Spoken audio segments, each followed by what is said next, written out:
we are requesting Dr. Shaikh in Meera. He is the scientist, senior scientist of agriculture research, now posted at Indian Agriculture Council, Hyderabad. He will deliver a lecture on ushering knowledge, intensive rice production with rice knowledge management quota. Please, Dr. Meera. Couple of hours you need to bear with me, so I try to make it as interesting as possible. It is very difficult to, like, when it is raining like cats and dogs outside, it is very difficult to be here and listening to a single person for 2 hours. So what I will try to do is, maybe I will try to divide this into 2 simple sessions.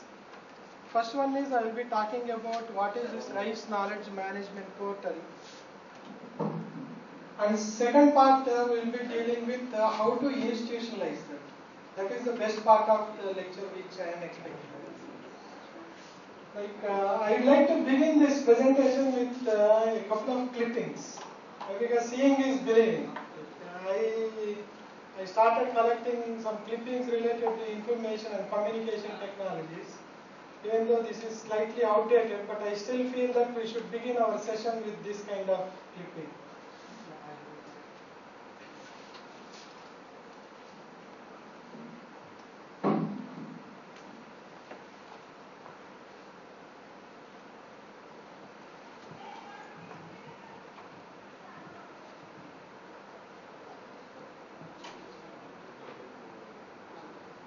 Let's begin with this. This was prepared somewhere way back in 2009. I still feel that it is relevant even in 2013. Is that audible, sir? Is that audible?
be talking about information technology, information and communication technology.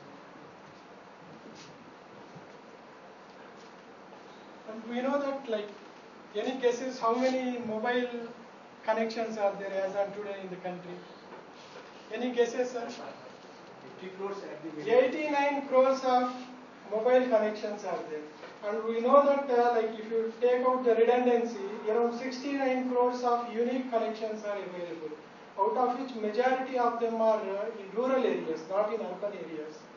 Even if you take 50 crores of mobile connections are existing in the rural India, have we really given a serious thought how best we can harness this kind of information and communication technology tools to serve the millions of the rural Indians? And when we talk about the rural Indians, we cannot ignore agriculture as the main source of livelihood. And we have been talking about building the infrastructure, particularly ICT infrastructure, for last couple of decades. But we have been building the, Sir knows about the recent initiative of Ministry of Communication and Information Technology, wherein which 1 Gbps connectivity is proposed to be available by the end of couple of years from now, that every village will be connected with 1 Gbps internet connectivity. And not to talk about 1.36 lakhs of common service centers which have already been established by Ministry of Communication and Information Technology. Taking into account the private sector and public sector, as on today we have around 2.25 lakhs of information kiosks which are existing in the rural India, that means in the villages. That means every second or third village has the internet connectivity with well-established information kiosks. And we are very good in building the infrastructure in terms of roads. But can you think of the roads without having the vehicles to move on them? And that is exactly what we tried to address in last couple of years. And we tried to solve one of the most important problems which rural India faces, which is the knowledge divide, which is existing as on today. When we talk about the knowledge divide or the content divide or the rural agricultural service divide, we came out with, for rice sector, since rice is one of the most important crops of the country, we came out with a single gateway of information, data and knowledge, which we call it as the Rice Knowledge Management Portal. And Rice Knowledge Management Portal, as we claim, is the largest source of information or knowledge on any single crop across the globe. And this has been validated by Food and Agriculture Organization way back in 2011, and even International Rice Research Institute based in Manila, Philippines, which invited me last year. I will be explaining what kind of services we made available online and how to institutionalize with the support from the people like you is what is the crux of the matter which I will be discussing for next couple of hours. And I will not speak much about the technologies and tools which we have used, because that is none of our business here. I will be talking about how exactly the rice knowledge is compiled and made them available, and which can be delivered through multiple delivery mechanisms. And what is our role going to be in the next couple of years also. And maybe in the second phase of my presentation, I will be speaking on what kind of simplified strategies we can work out down the line 2014 or 2 years from now. Can we really assure the knowledge intensive rice production? If yes, how is it going to influence the livelihoods and income levels of the poor and the marginal rice farmers, not only of West Bengal, but also of across the country? That is the crux of the presentation. Now, if you see what is this Rice Knowledge Management Portal, it is a repository of rice with universal meta models and localized content for a variety of users in multiple languages with appropriate interfaces and multiple delivery models.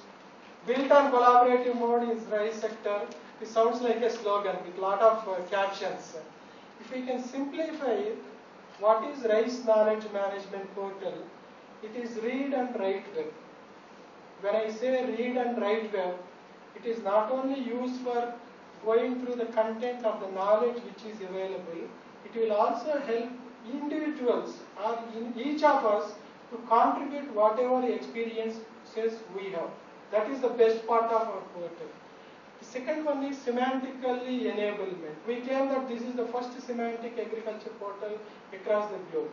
If some agricultural officer who is working in Burdwan or 24 Parganas wants to know the rice production packages and what kind of production package of practices he should adopt or his farmer should adopt, he should not be provided with the information which is relevant to Andhra Pradesh.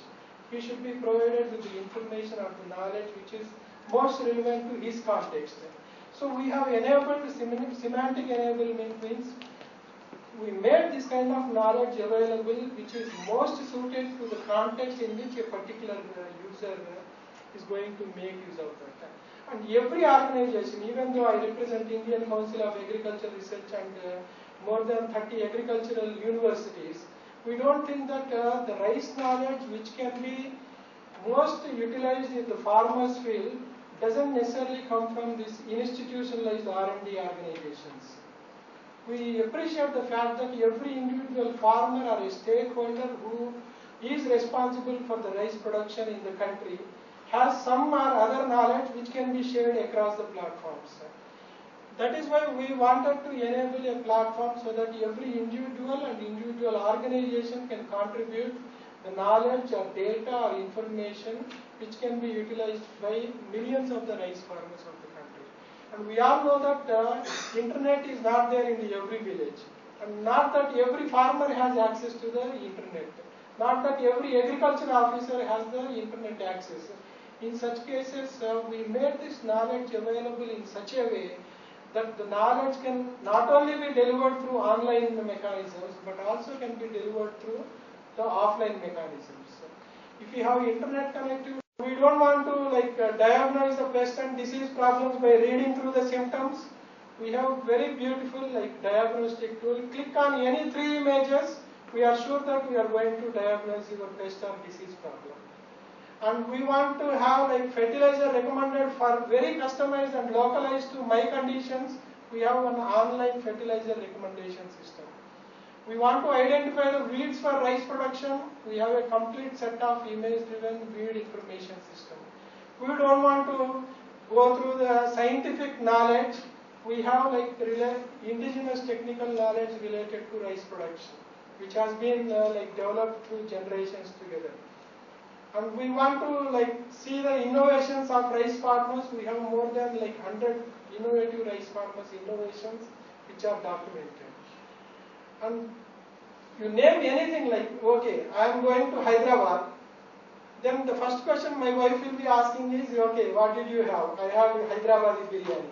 As a household wife, if she wants to know what are the nutritive values of Hyderabadi biryani and best rice recipes from southern India, we made that available online.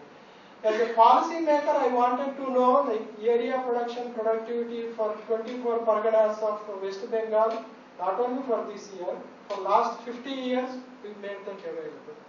We want to know the NPK, nitrogen, phosphorus, potash, zinc and iron availability for 625 districts of the country, major rice growing districts of the country. We made the averages available. We want to export the rice for 21 rice importing countries from India. We have HACCP standards, tariff barriers, non-tariff barriers, labeling standards, everything related to exports.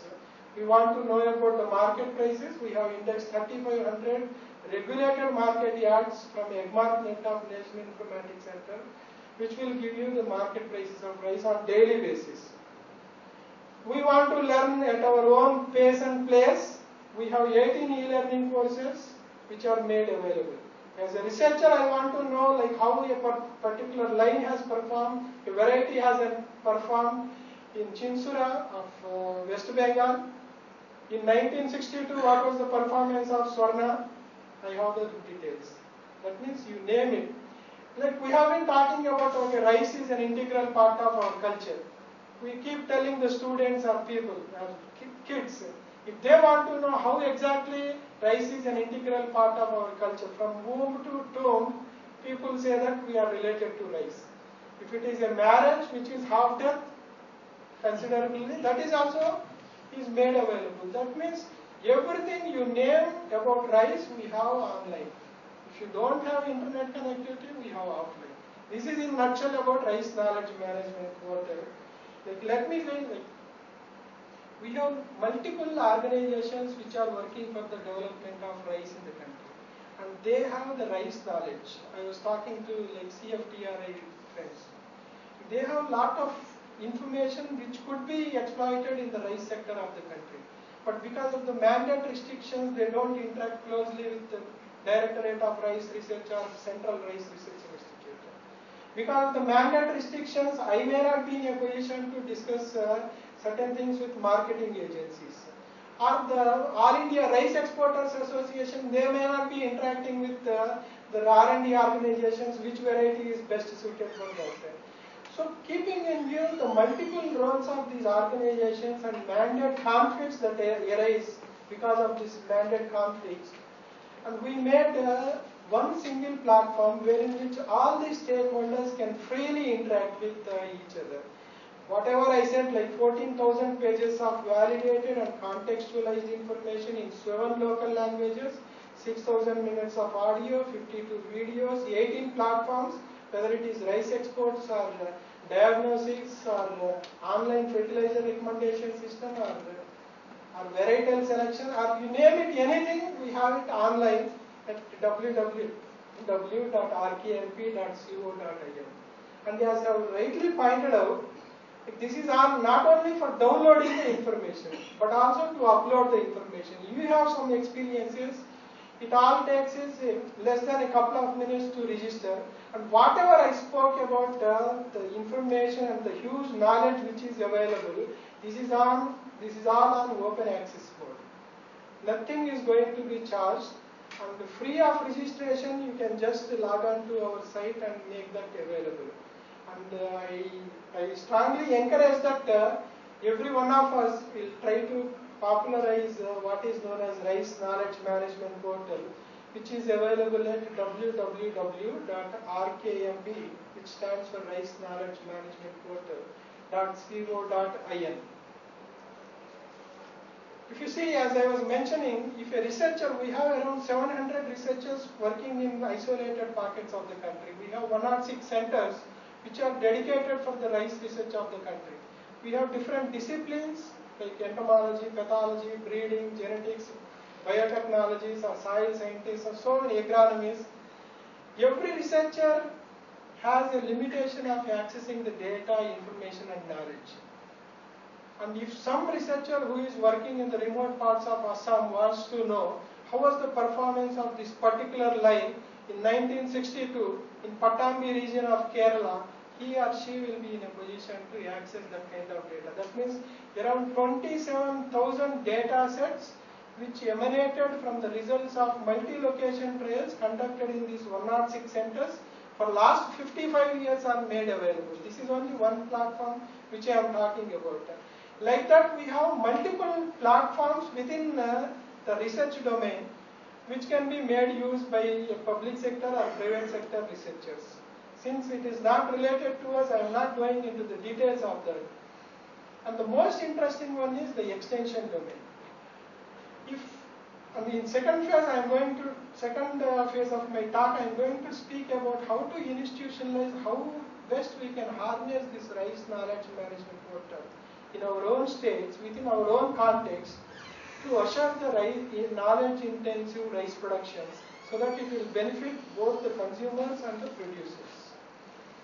And in that context, like if you see the extension domain, which will be useful for the extension officers, or agriculture departments, or Krishi Vigyan Kendras, or NGOs, or the people who are indirectly working with the farmers like you, we have enormous amount of knowledge related to rice production, protection, and post-harvest technologies without losing the context. If a knowledge is pertinent to Andhra Pradesh, we don't want to give it to West Bengal. We have contextualized and we have validated within West Bengal. We have a couple of nodal officers from your Chinsura station, regional research station.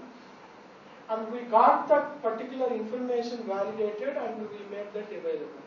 Like that, for every major rice growing state of the country, we made this rice knowledge made available in different modules, which is contextualized. If you see, like, do we have pointer?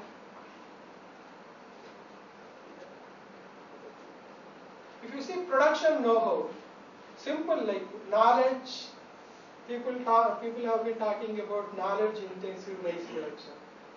And these are all hi-fi terminology which people started talking about thanks to the knowledge management discipline which emerged in late 90s. But if you see, like, how many farmers within West Bengal have gone for line transplanting, even though this is the simplest form of knowledge which can be provided to a farmer. More than 50% of the farmers in eastern India don't follow the line transplanting.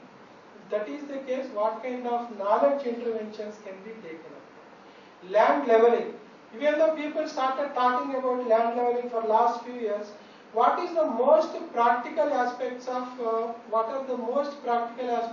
land preparation and land leveling, and what are the implications for further, like, fertilizer application and irrigation or drainage, and how it is going to affect the rice production? Hence, the income levels of the farmers was never talked about in an intensive way. What we try to do is, for West Bengal means, what is the complete package of practice? The most practical way we made that kind of knowledge available, so that the knowledge will directly contribute to the rice production and productivity of the farmers, and hence the livelihoods and income levels of the farmers. And if you see, like, most of the problems are related to pest and disease diagnostics. If you are going to identify right pest or right disease which is existing in the farmer's field, half of the problems of the farmers will be solved. What has been happening for last 5 decades or 4.5 decades is, if something wrong goes in the farmer's field, he will go to a pesticide dealer and he will ask, these are the symptoms, what to do. So based on the availability of the pesticide or herbicide, and he will recommend it. You see, like, pesticides are known to be the most dangerous chemicals which is known to the human beings, and the recommendation of fertilizers are given to the pill peddlers, maybe a 10th class fail or a SSC fail, and he is the person who will determine what kind of pesticide should be used and what amount of pesticide should be used. That needs to be checked. Even if you see, like, in last 2 or 3 decades, the indiscriminate use of pesticides, like, I would like to give a couple of examples. The Guntur of Andhra Pradesh is known for having recorded the pesticide residue in the mother's milk. We all know that mother's milk is the purest form of food a child can really expect. It is next only to Gatamala. And the pesticides which were used in late 70s in Pantnagar area, some of you may be aware of the Pantnagar in Uttarakhand. Within 10 years span, Saras crane, which used to lay the eggs in the Jim Corbett Park, which is based in Nainital, which is 40 kilometers aerial distance, in the Saras crane's egg yolk, the pesticide residues were found. And you know, 2.5% of any of the, like, markets, regulated markets or vegetable markets which are existing in India, only 2.5% of the vegetables or fruits are out of pesticide residues. 90% of the milk, if you are consuming in Delhi, beware that it is contaminated with urea. So many things to discuss, but the thing is, moot point is the knowledge. If you can really go to the farmers with this kind of knowledge, right identification of the pest and disease, and recommending the best recommended package of practice, or recommending the best control measures for that particular pest and disease, will make huge difference in terms of not only reducing the pesticides application, but also in reducing the cost of cultivation, which is one of the prime motives of officers like you. And we don't want to, like, mess up the things with a lot of symptoms and text-based symptoms. What we try to do is we have built one platform wherein which a lot of permutations and combinations we made available. So that if any farmer or agricultural officer or any officer clicks on any 3 images of what he is finding in the farmer's field, with 90% accuracy, the problem will be diagnosed. I am going to showcase some of the glimpses of how it works. And we have like government schemes related to rice made available. And we try to analyze the Kisan call center, like 1551 you may be aware. 11,000 questions which were asked in last 10 years, ever since it was started. 11,000 questions asked on 1551 related to rice have been thoroughly analyzed, and they came up to like 459 or 481 questions. We made those answers available, and we started building the capacity of Kisan call center level 1 executives, so that most of the questions when asked on rice, they are referring to rice knowledge management portal, and they, without escalating that call to level 2 organization, they started. And we started building the mobile applications thanks to the collaboration of IFCO Kisan Sanchar Limited. And we started building the collaboration with Krishi Vigyan Kendras, so that every Krishi Vigyan Kendra, wherever rice is cultivated under their jurisdiction, whenever some 20-25 farmers are gathered, they are showcasing our videos. And we started working with common service centers. And a few pilots we initiated in Andhra Pradesh and Tripura, and we are hopeful that if that is proven to be successful, all these 1.36 lakhs of common service centers will make use of the knowledge which is available on rice knowledge management portal. And as I was mentioning, the online fertilizer recommendation system for the rice crop is something which is very, very innovative and which is made available. And last 20 years, like I have shared a couple of documents, I have been involved in coordinating the frontline demonstrations across the country. And if a variety is recommended by a R&D organization, that is not BR and et al. Of the story. How it is performing in the farmer's field. Within West Bengal, in last 10 years, we made like in which farmer's field, what kind of variety, if it is drum seeder, wet drum seeder sowing, how it has performed in the Bardhaman district of West Bengal. We made the knowledge available so that the local officers can take that kind of technology or knowledge to the farmers, or they can scale up the kind of technology which was already tested in the farmers field. And there is no point having this kind of knowledge only in English. So we made the entire knowledge, whatever I spoke about, made available in the local language. At present, we are catering to the information and knowledge needs of all the stakeholders in Hindi, Telugu, Tamil, Kannada, Marathi, Oriya, and Punjabi. And Bengali content is ready. We have sent to Center for Development of Advanced Computing, and within a couple of months we are going to upload. But for Bengali in English, the content is already available, and I request all of you to kindly make use of this, or kindly direct your officers to make use of this, so that a knowledge-intensive rice production could be possible within West Bengal. As I was mentioning, like some of the household wives may be knowing, would like to know about the nutritive values of different varieties. Around 100 rice varieties and their nutritive values, and the end products of rice, like maybe like paniyaram, or idiyappam, or poha of Chhattisgarh, or biryani of Hyderabad. So you name it, like we have what is the qualitative traits of parboiled rice, and what are the like nutritive values of buzard variety, which is very popular in this part of. All this kind of rice recipes, nutritive values, and in videos we made them available online. And very interestingly, for the policy makers, we made available for last 50 years the trends of area production productivity up to district level. And since policymakers cannot go through the huge number of tables, we made them available in the form of GIS maps. Within no time, you can create your own map. In 1997, West Bengal district-wise trends of area production productivity. Within no time you will generate your map. And everything related to rice, and what are the constraints in the rice production, enhancing the rice production productivity, state-wise we made that available for the policy makers. As I was mentioning, for trade know-how, 21 rice importing countries from India, their sanitary, phytosanitary measures, their HACCP standards, labeling requirement. We may not be aware of majority of the labeling requirement. Like one simple example I will give.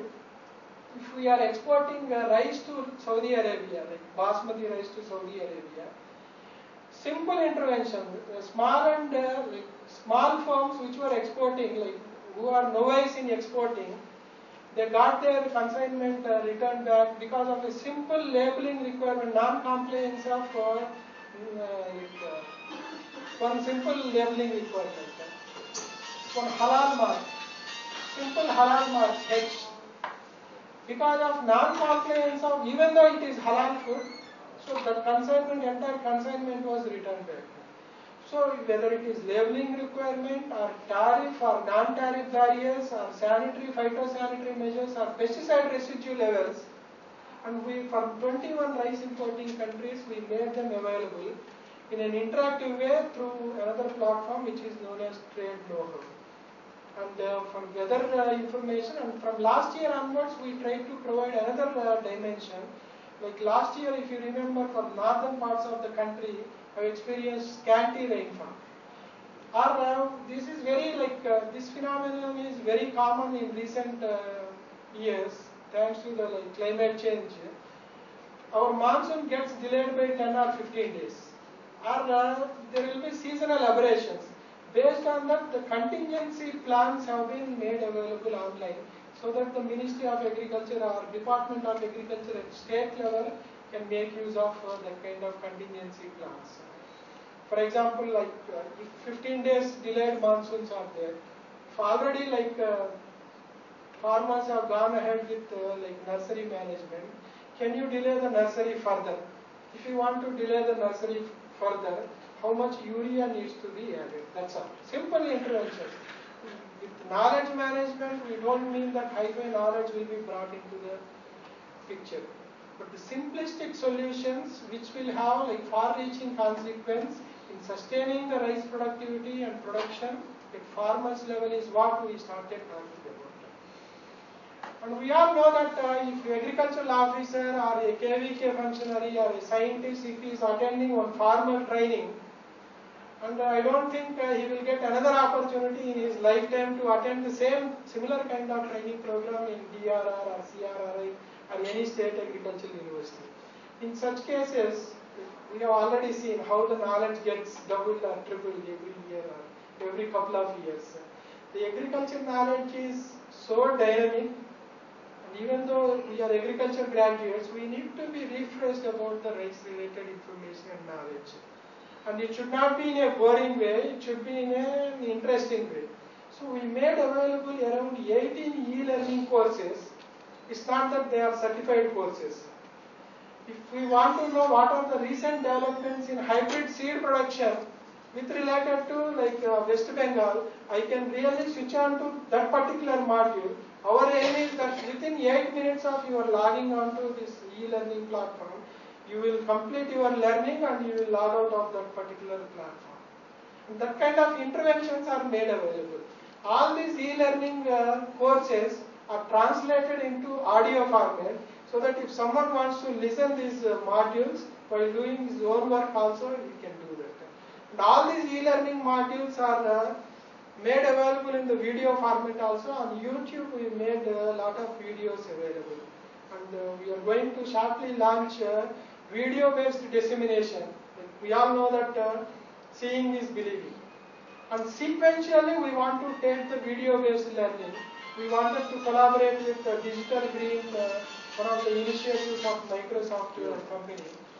We wanted to capture the videos and take the videos in a sequential manner to the farmers through these officers. Take these videos to the farmers. We have what are known as Pico projectors, which will cost hardly around 15,000 rupees. and there is no need to take the internet connectivity also. We have one software what is known as COCO, connect online, connect offline. Go to farmers and ask, okay, if this is transplanting time, what kind of knowledge or do how you want? We want to know about how to mechanically transplant. So you come back to the server or you come back to an internet connected place, you connect that projector, download the videos related to mechanical transplanting, take that projector which is battery operated to a village on any wall, whitewashed wall you can just project, and next season or next fortnight what do they want you just ask. If they want, okay, I want water management in rice, you come back, wherever internet connection is there, connect it, download and go back and project it. These kind of knowledge intensive interventions we started with lot of partnerships, and also in looking at this kind of intensiveness of knowledge intervention. Last year International Rice Research Institute Philippines has invited me as a visiting researcher, and we started building at international level the similar kind of portals, so that the knowledge which is very dynamic as far as rice production is concerned will reach out to at least the majority of the rice farmers, so that down the line 2 or 3 years from now it will trickle down to the every individual rice farmer of the country. And I'd like to showcase some of the screenshots. This is the data set. These are all we have connected all these 106 research centers, rice research centers with intranet. If a young researcher wants to do bioinformatics or biotechnology, we made that available. And everything related to rice research is made available state-wise and thematic, topical importance wise. And with this India Rice Research Repository, every paper, abstract, slideshow, or popular article which was published in last 50 years on rice from Indian scientists is made available. And package of practices state-wise, if you can select the state, you will get to see only the package of practices which are relevant to that particular state. And production know-how which cuts across the locations, you will get to see. Spotting your nearest extension office or KVK or NGO. This is completely image-driven feed information system. Indigenous technical knowledge we have documented. Some farmers may be having affinity to make use of indigenous technical knowledge. They may not be liking the scientific knowledge which comes from R&D organization. We made that available. Government schemes, state-wise, we made that available. And this is the most interesting mobile application which we have developed, which is known as diagnostic tool. We call it as see, compare and confirm. 3 steps you are going to diagnose the field problem which you are going to see in the farmer's field. And we have a lot of images reflecting the local symptoms. This is how you will diagnose. We have FLD, frontline demonstrations details. And most interestingly, we have documented, we don't believe that only DRR has the scientific knowledge. We have around 100 innovative rice farmers we have identified way back in 2011. I have shared that document with you, sir, and everything is made available online. Around 100 innovative rice farmers innovations. For example, from West Bengal itself, we have very interesting one of the farmers, participatory seed production, particularly hybrid seed production, is the farmer from West Bengal.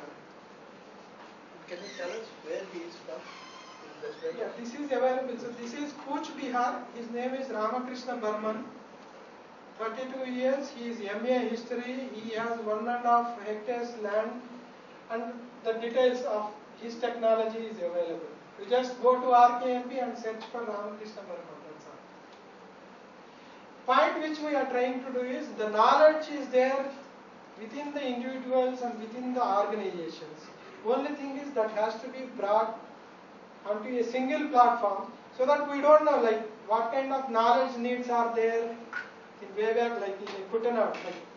We represent for your information, like India represents all the ecosystems in which rice can be cultivated. You all know that rice can be cultivated everywhere in the world except Antarctica.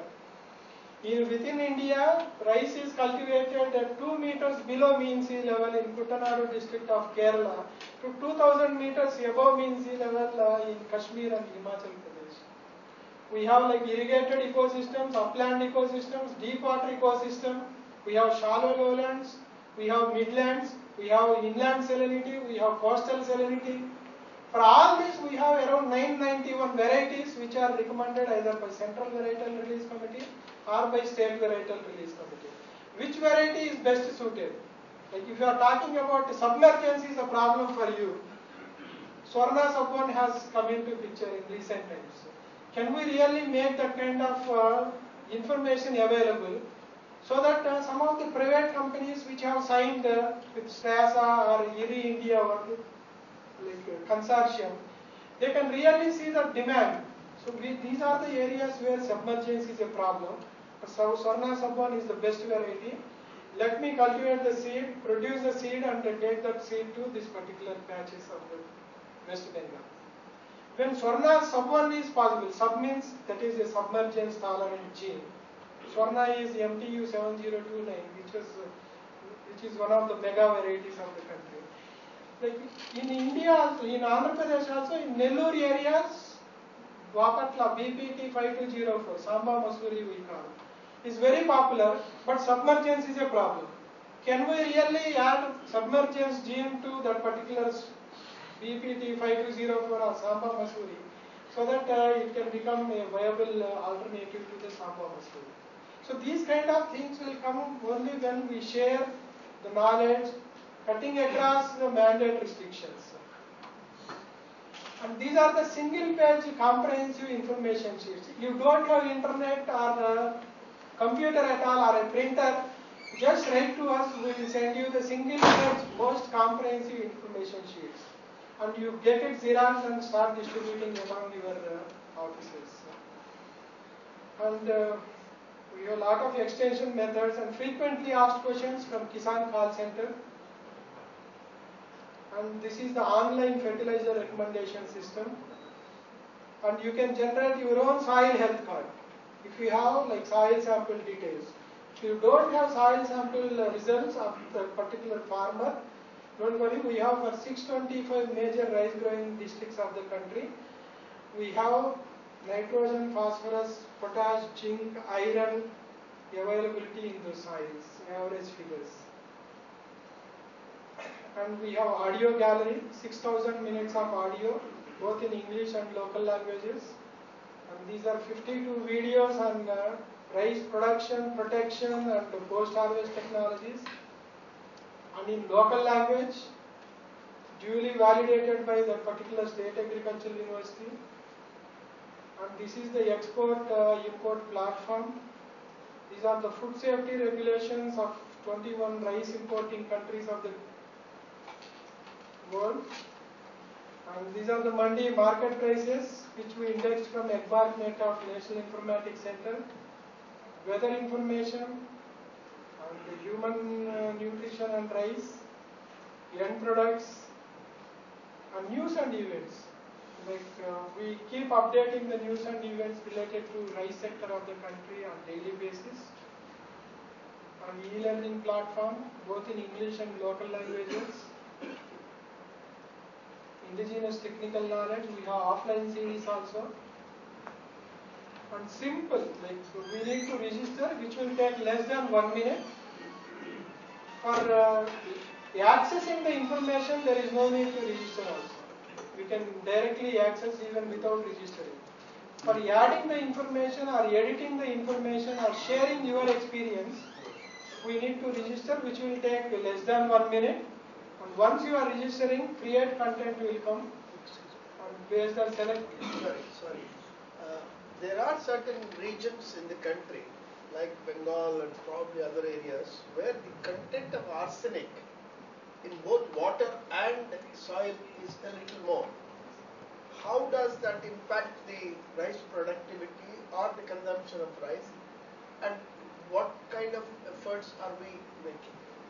No, you talked of soil sample intensities. This is water. This is mostly because of water arsenic toxicity is coming. Arsenic tolerance is something which has been seriously thought about in last 10 years, sir. And we came out with a lot of varieties in recent times. Even West Bengal has come out with a lot of varieties which are arsenic tolerant. Particularly, you may be aware of like Chitti Mutyali. Chitti Mutyali is one local landrace from Andhra Pradesh, which is best suited for this kind of arsenic vulnerable areas. Like that, some varieties are made available for arsenic. And there are management practices, one of which is documented among farmers' innovations in itself, that there are management practices which, if adopted properly by the farmers, the arsenic toxicity can be thoroughly reduced. Same is the case with iron toxicity. Same is the case with salinity. Like earlier, we never used to have salinity tolerant varieties. Now we have CSR series. Most popular one is Naveen. Naveen and Vikas. Naveen is from CRRA. Vikas is from Central Soil Salinity Research Institute, based in Karnataka. And for your information, sir, like when Nagapattinam was severely affected with tsunami, most affected crop was rice. Then for next a couple of seasons, rice could not be cultivated with ADT, Adudurai varieties. Then from CRRI we have sent a lot of Lunishri. Lunishri is a coastal salinity tolerant variety. Like that, a lot of interventions. Only thing is, yes, we may be thinking as R&D organization, yes, these are all the simplified knowledge. Who is in need of this kind of knowledge? No. The best of the knowledge interventions are possible when this kind of knowledge is shared freely. And we may be assuming that people are aware. A lot of people are out there who are in need of this kind of knowledge, and with simple interventions, like Puri, I was there in last December, sir, as a part of ERIS project, I went there. Simple line transplanting would influence or would increase the productivity to the tune of 5 to 10% within the context of Puri I am talking about. Line transplanting is the simplest form of knowledge intervention which we can undertake.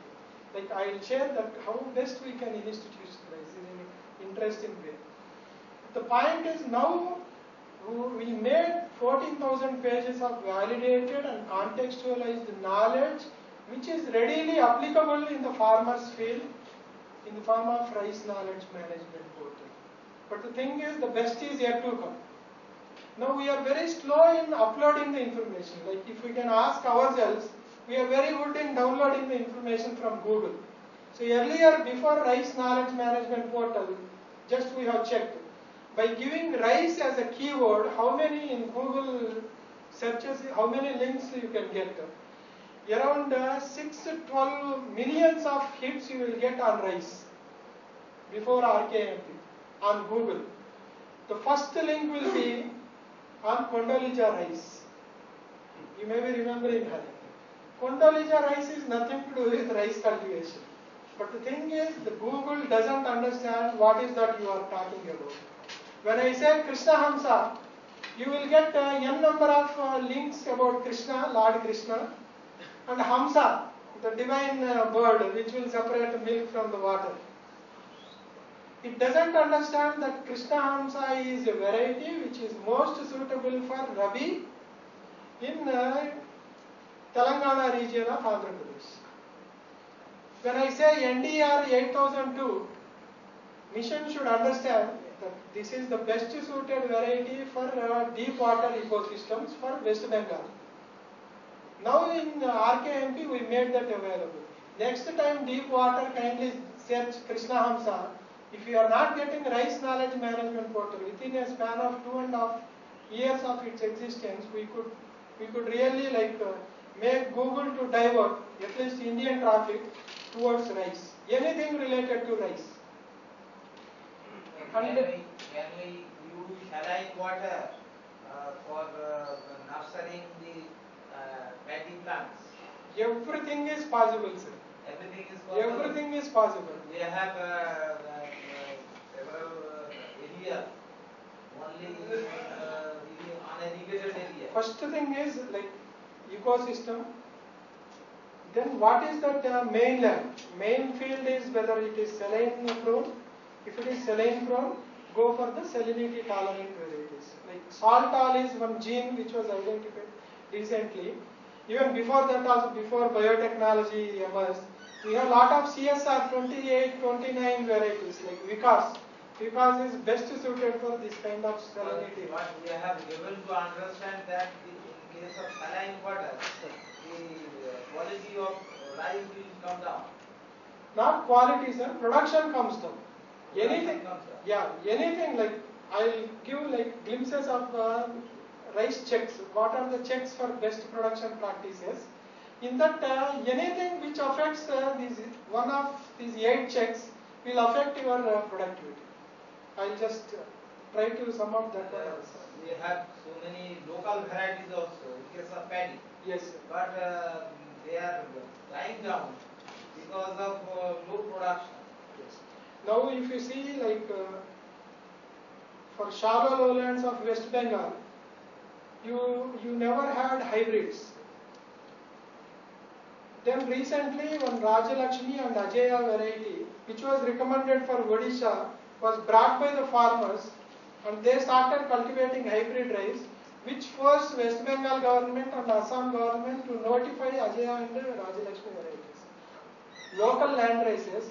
One beautiful example is Geetanjali is one variety, which is from Odisha, and Varshadhan is another variety like which was developed at CRRI. Varshadhan is completely for deep water ecosystem, wherever like heavy rainfall and poor drainage is there. Only thing is we need to adapt it. Okay, we need to see which variety is best suited, and you kindly share those experiences online so that the neighboring states, neighboring districts where similar kind of agro ecosystems prevail, those officers need not reinvent the wheel. That kind of things are possible. And you can also have your own local interface of this portal. And now building a portal is something which is unique, which we have done. But taking this knowledge to the farmers' field is something which is a real challenge. Now, how to go about that? We have developed a couple of methodologies with partnerships with local NGOs and KVKs and the key stakeholders with multiple delivery mechanisms, right knowledge at right time. We have been piloting this and we got initial successes also. But if you can only give the right knowledge at right time, it will tremendously contribute to the improvement of the productivity at farmers' level. Leave alone the services, time critical and mission critical services. Simple knowledge can also make a lot of difference. How we can drive the services, I will just come back to the second presentation a little while from now. This is in nutshell about what is available on Rice Knowledge Management Portal. Now, if we want a break for 5 minutes, yes, we can go ahead. Otherwise, we'll go for my next presentation. Now, how to institutionalize this kind of knowledge interventions so that we can assure so-called knowledge-intensive rice production. So, until so far, any doubts or any questions? Then we will go for how to harness this kind of knowledge and conditions. What Magan is working or to improve the local varieties so that it can compete with the hybrid. That itself is a training course. First thing is local land races. And India is very rich in biodiversity as far as rice is concerned. Jaipur tract of Odisha is known to be secondary center of origin for rice. we used to have more than, it was told, even in Puri Jagannath temple when you go, if you read the history of Puri Jagannath temple, you will get to know that not even a single day the offering, like the rice which was cooked for Puri Jagannath, was stored and cooked for him. Every alternate day, rice used to be harvested, and the fresh rice only used to be offered to Puri Jagannath. Even though there is an element of exaggeration, but that shows the diversity which India has as far as local land races are concerned. We have more than 1 lakh land races as far as rice is concerned, out of which 20,000 have been conserved by Indian Council of Agriculture Research. Unfortunately, the CG, that is Consultative Group for International Agriculture Research, International Rice Research Institute, during British Raj or consequently, more than 20,000 germplasm accessions they could take out from India and they started conserving. If we want that kind of land races which used to be cultivated hundreds of years back, we need to depend on International Rice Research Institute, Philippines. We have only 20,000. We have a farmer from Mandya district of Karnataka who has accessions, more than 3,000 accessions. He is conserving in his own field. And most of the time, the Chikkimutyalu which I talked about, and the Geetanjali which I told you, sir, Geetanjali is nothing but a local land race of Odisha, which was further improved by Central Rice Research Institute way back in 2006, and it was released by SPRC. Like that, some efforts are going on, but now the emphasis has been on the yield, productivity. The local land races don't compete with the recently released varieties and hybrids, which give on an average in the best suited environments 5 to 6 tons per hectare. And local land races nowhere stand in the competition. So for conservation purpose, yes. For biodiversity purpose, yes. But farmers' income orientation wise, yes, no. But nevertheless, for conserving this kind of local land races, we have National Bureau of Plant Genetic Resources that is doing its work. We are using actually the taste. Local varieties have a taste. We are used to get it. Yeah, if you don't quote me, I will tell, sir. I am a rice scientist, and we have been recommending what is known as brown rice, unpolished rice. But if you ask me whether my wife likes or I like personally, I don't like.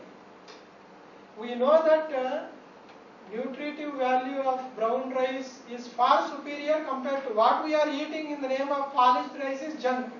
Nothing is there. Nothing we are eating. No nutrients we are taking. Even though like taste you are talking about, but when it comes to the production statistics, these land races don't stand. So now our prime motive is on production, and once produced, storing, once stored, distribution. What mechanism you have for validating the information that is uploaded? Initially, like we have one-time validation. We have content development workshops. We have like DRR means Directorate of Rice Research. Is also known as All India Coordinated Rice Improvement Project. Since rice varieties, hybrids, technologies cannot be recommended sitting in Hyderabad, we have evolved what is known as network of centers. We have 106 centers located across the country, which are known as ECRIP centers. We have involved 28 such ECRIP centers from each state.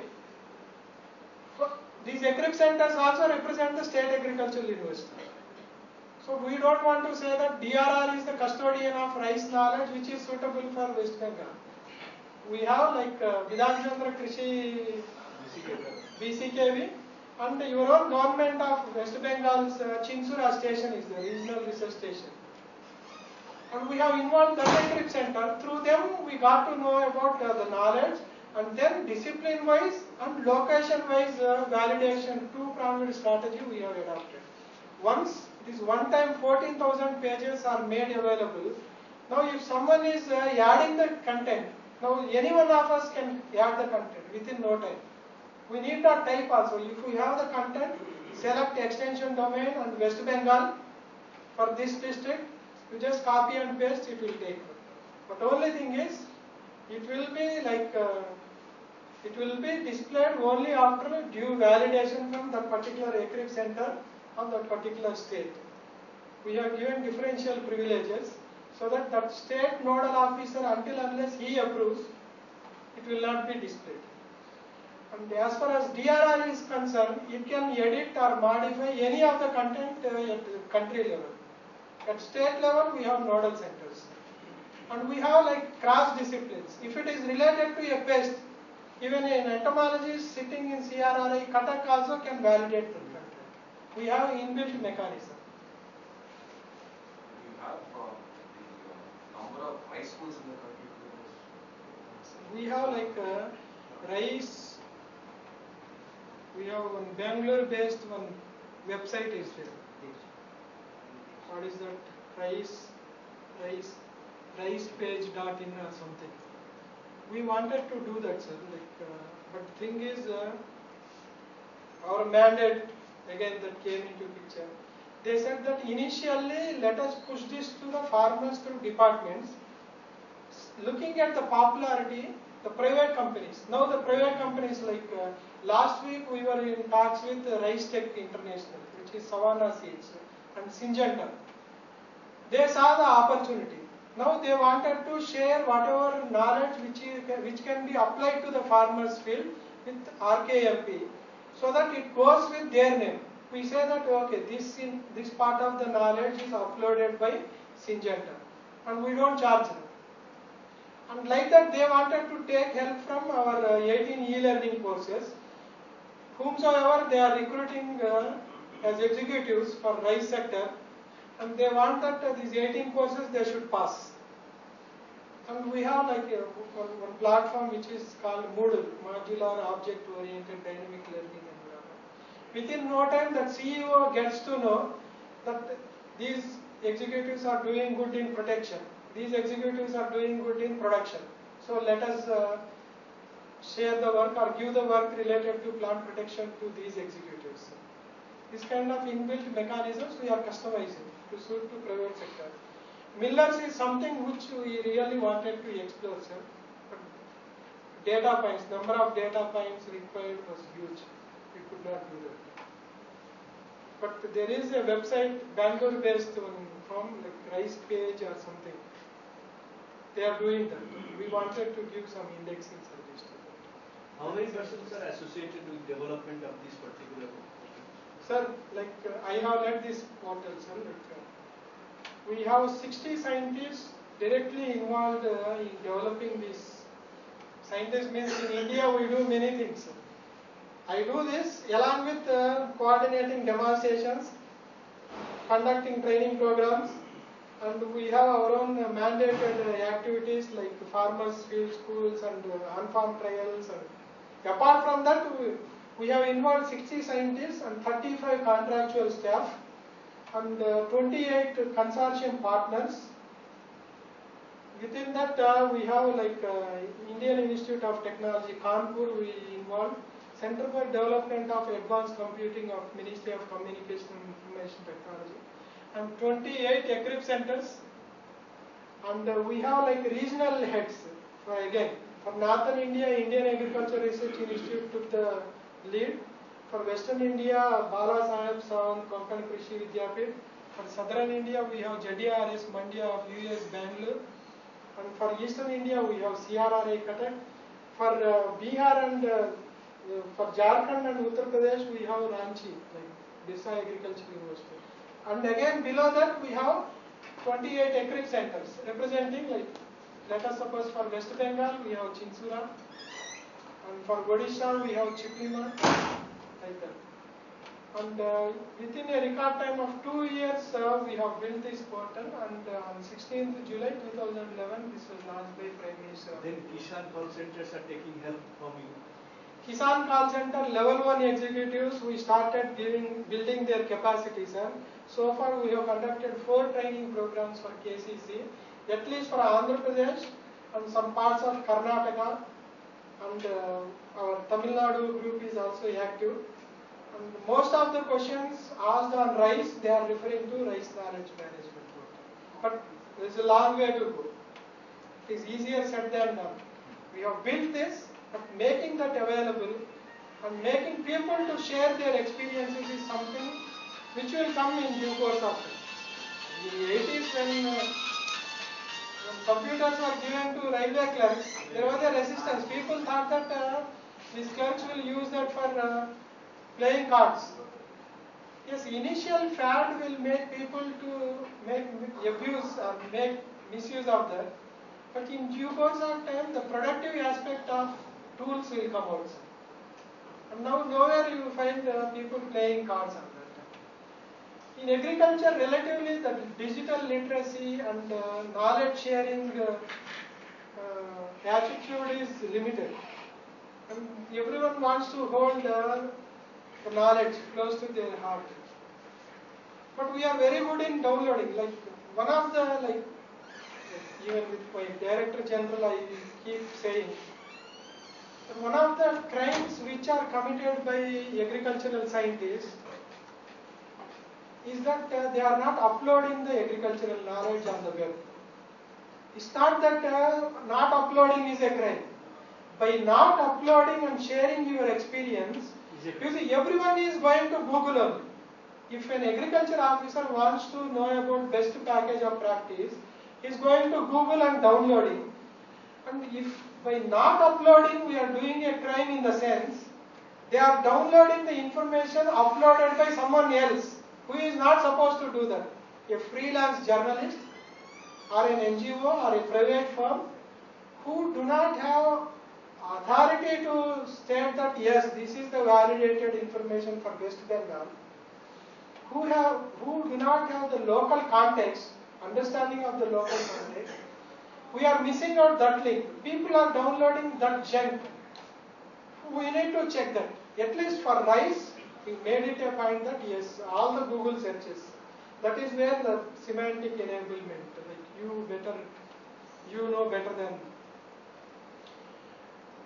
2753 terms related to rice. Can we show that document? One document I got, which is available online also. 2753 terms related to rice are tagged effectively. Now, if you search anything related to 2753, that will direct you to rice knowledge management portal. West Bengal, deep water ecosystem, rice package means you will get precisely whatever you want. There are some shortcuts. Information on the production prospects of this Kharif. Could you please? What is that, sir? Kharif rice prospects. Do we have? And that is very vital for our future planning. Do we have net connectivity, sir? I think you have some offline information also. Offline CDs are there. When the agencies are writing, we are sending those offline CDs. Contingency plans is something which you are talking about. I would like to show that one also. Simple interventions are like, even I used to think that hi-fi knowledge will make a difference. No. In second part of my presentation, I will just explain 8 things if we take into consideration. Even like you kindly tell your officers to make use of these 8 checks. First check, second check, like that 8 checks. You take care of them. Rice production and productivity is issue. Lot of confidence I am saying. And we don't talk about very complex knowledge. Even though 14,000 pages of knowledge holds good for scientific people like you, for the farmers or agriculture officers, what is relevant for me?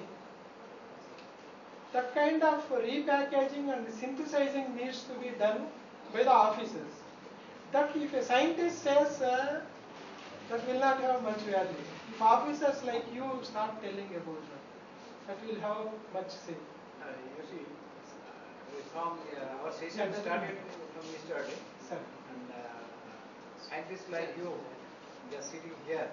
We have heard a lot about such and such has been done, and you are truly you are doing a lot for the interest of the nation as a whole. What I like to know, actually, whether the information regarding your research or regarding your output is being disseminated to the persons for whom it is meant. That is what he is trying to point That is what I am trying to do. Yes. Now You have to get interactions with those farmers. How frequently this is being done, and actually what is the procedure being followed to get them enlightened. Thank you very much, sir. What is your name, sir? Andike Bhattacharya. Bhattacharya will take us to, like, he has given the introduction to my second lecture. That is nothing but what I am going to speak. How best we can take, okay, we spoke about rice knowledge management portal. How best we can take this to farmers too. Yes. That is what I am going to say. Now, I don't know about your affiliation, sir. At least 5 or 6 organizations or institutes kindly ensure that they will follow whatever I am going to speak. And you will really contribute for enhanced rice production in the country. Simplified steps I am going to speak. Now the point which I am trying to make in my second presentation is,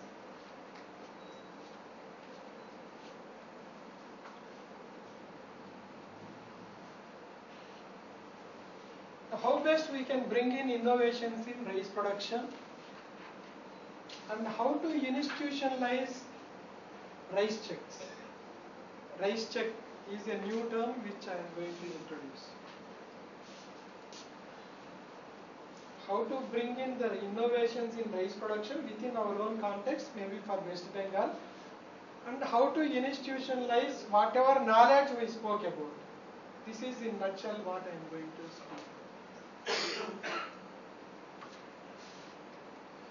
What we have been talking about so far is making the knowledge available. That will serve the purpose. At the internet level, or if you go to www.rkmp.co.in, you will have access to those many pages of knowledge is what I am saying. But that is not the sufficient condition. That is a prerequisite condition, but that is not the, that is essential condition and prerequisite condition, but that is not sufficient condition. We need to work on something else. There is a strategy. Availability of the quality of knowledge. We are all convinced that this is available somewhere in the server of Hyderabad or online or offline. That also we have passed. Appropriateness and comprehensiveness. We have most comprehensive. Like nowhere in the world you will find on any single crop this much comprehensive information in the most useful form, most appropriate form. That also we have passed. Complementarity of the knowledge with existing knowledge. That also we have passed. But what we have not passed so far, what we have not initiated is multiple deliveries. It has to be taken to the farmers, not only through the state departments of agriculture, but through different agencies who are responsible for taking this knowledge to farmers. That is point number 1. Point number 2 is willingness. That cannot be enforced. Maybe sir can enforce, but we cannot enforce. Last one is attributing that knowledge to the productivity gains. Like I used to give example, like many of you maybe like listening this phrase, extension in this state has failed. This is one sentence which we keep listening, but which is not true. The Department of Agriculture is doing best of its efforts. Very interesting one, sir. Like very recently we have built this. Sir, I was trying to tell that first four conditions we have met with Rice Knowledge Management Portal. We have access, availability, appropriateness, comprehensiveness and quality of knowledge made available online. This is only a prerequisite and essential condition, but it is not sufficient condition to enhance the productivity at farmers level. Now for enhancing the productivity or linking the knowledge to the productivity gains, what are the simple steps which I am requesting the officers to ensure that at least 5 or 6 agencies or institutes in West Bengal work on this kind of simplified strategies. What we need to do is, we need to build on, based on the low available knowledge which is suitable to West Bengal, we can repackage further the knowledge by discussing this knowledge with the farmers. This is what is there in Rice Knowledge Management Portal. Do you want to make use of this knowledge as such, or do you want to adapt or make some changes, refine this knowledge to suit to your area? You cannot go to every village. At least few representative villages, if this can happen, once you are sharing, okay, in Bardhaman district, this is what is agreed upon by the farmers. If that is shared, the neighboring districts also with similar agroclimatic conditions, ready-made way they can make use of this kind of knowledge. Point number 1. Point number 2 is, it is not that dumping the knowledge on farmer's head or officer's head will solve the purpose. We want sequential interventions. Like, if we want sequential interventions, we need to understand the crop cycle. If it is Kharif starts in June or July, you need to plan from May. In May, what kind of knowledge products you should make use of? That's all.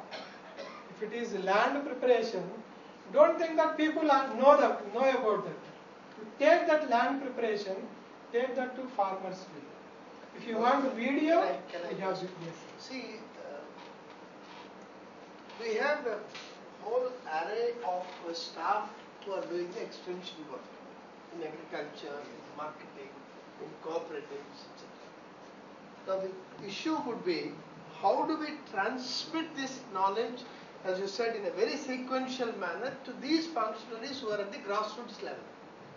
That will be an issue for the departments in various governments. One is the departmental people.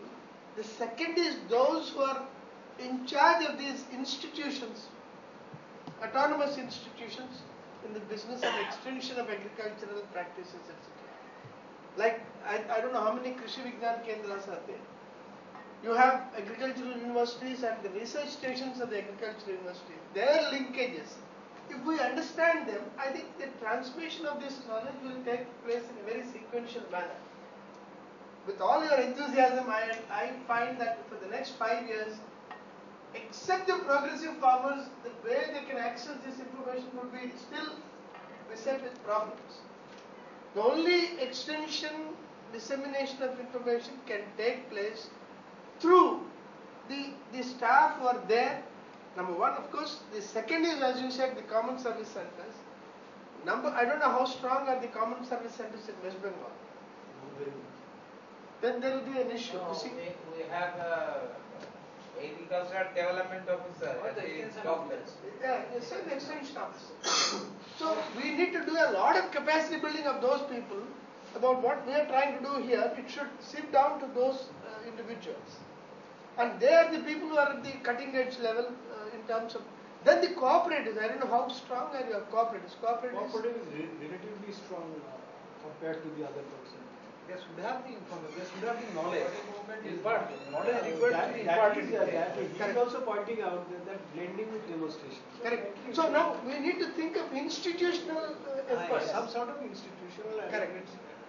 What he has also pointed out that unless we people, they have done their duty. Correct. See, That is what, that's what I am also trying to submit to you, that it should get institutionalized into their capacity building. The extension officers, the deputy directors of agriculture, you have a joint director of agriculture in each district. In each district. Then divisional level also you have a setup. Let me tell you. Block level officers also available. Block level officers also available. Block level officers are available. Assistant director agriculture is So they have to be strongly brought into this, and that is our job. That is our job. They have done their They have done as as I said, they have done their job. It is our job to bring them strongly into this sequential knowledge dissemination, so that you see the physical space of office is bound to go. Let me tell you. Sir, rightly, sir. In the next 10 years, all the physical officers will go. They will go down the drain, and they should go down the drain. The institutional framework will only be the highways, the knowledge highways. Because I'll tell you, you spoke of, I think you spoke of one country where, Bermuda? Bermuda.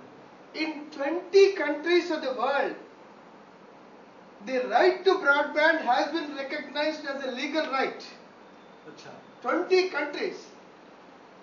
And in one or two countries it is recognized as a fundamental right. You imagine the kind of transformation which is taking place. Which countries?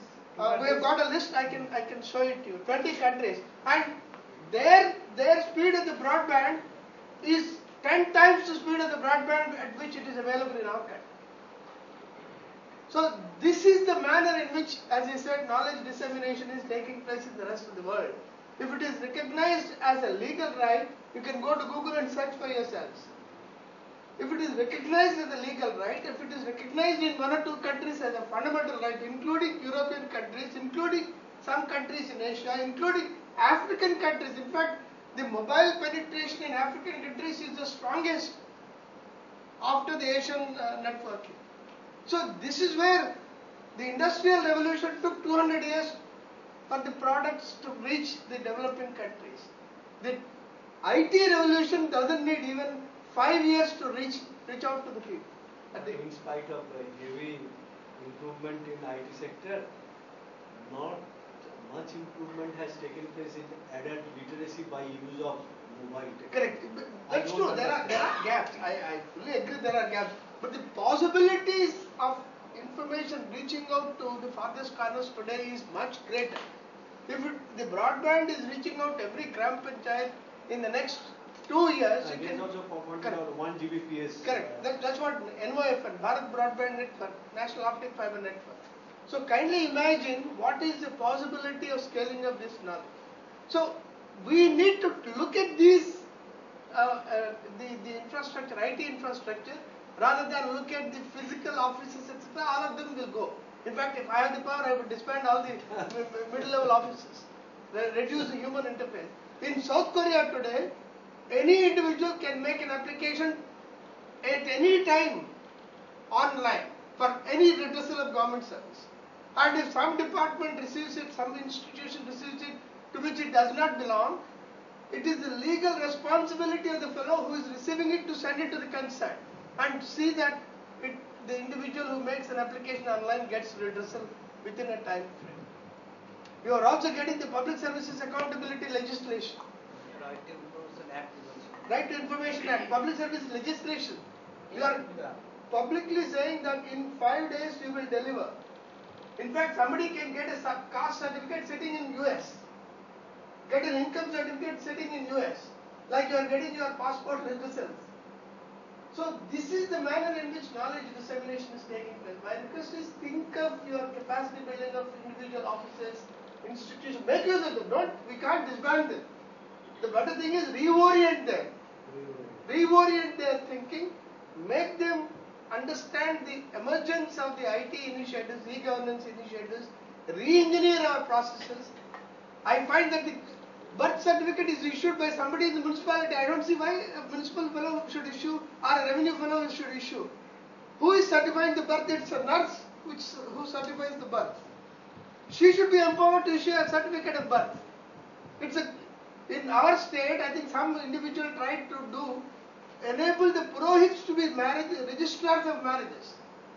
The Purohit should be the registrar of the marriage. So that kind of an e-governance initiatives are necessary in your own departments, in your own functions. After all, who is certifying the death? It is the Katikapari, the fellow who handles the burial ground.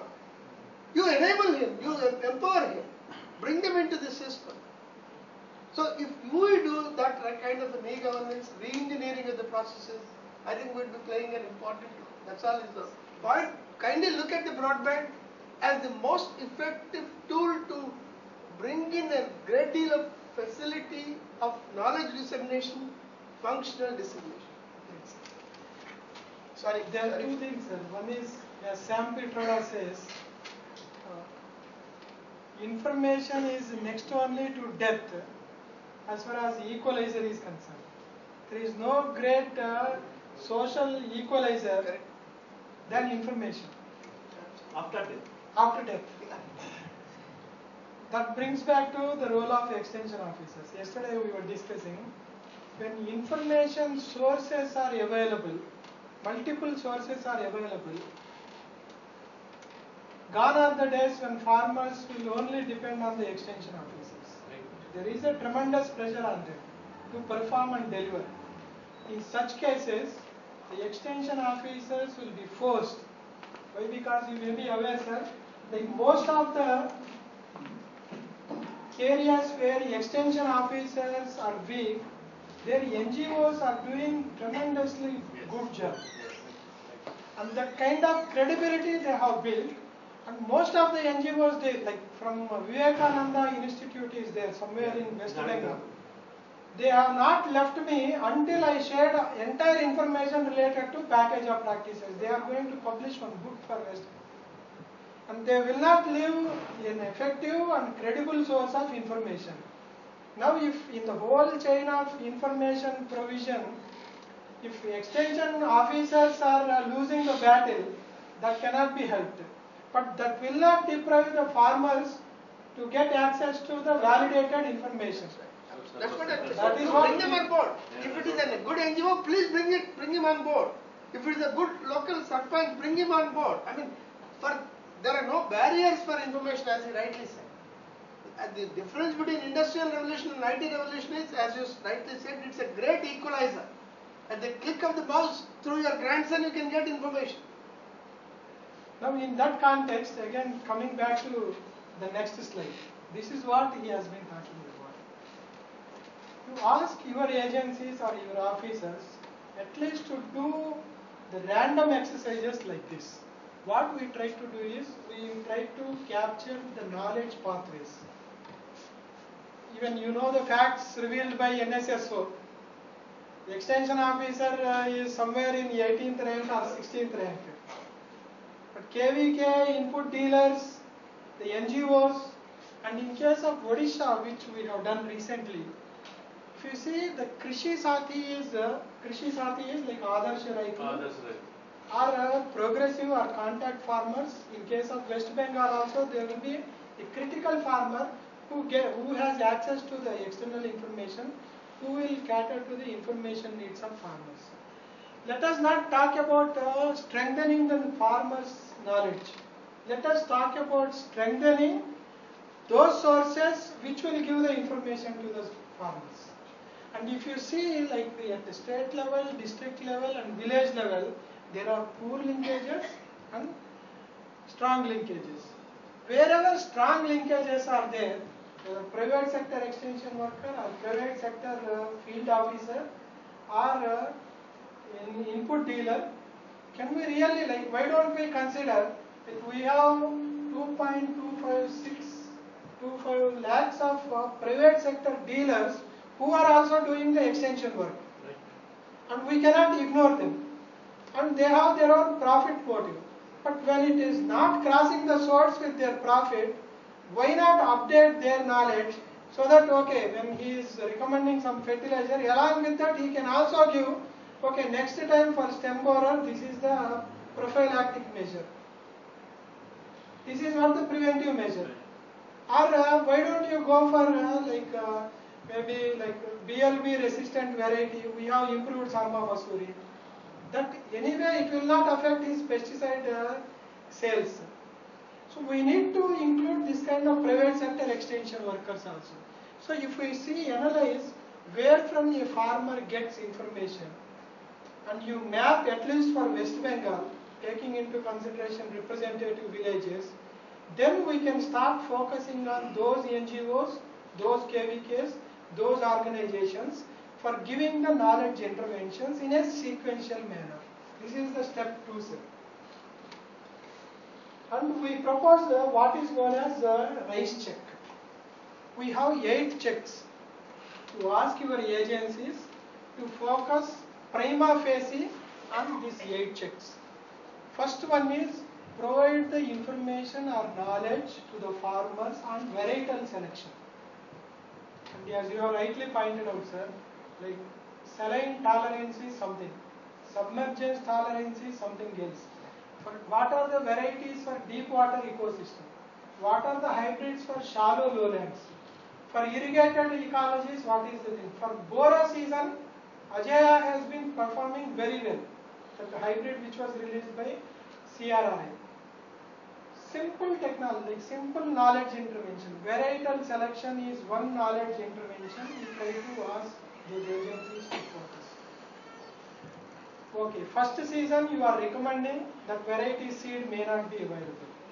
But the next year, same season, farmers will make sure that where is the source of that seed.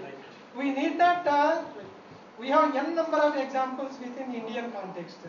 Farmers, if they are convinced that this particular variety is good for them, they will cut across the mandate conflicts of your State Department of Agriculture. Cameras are on, but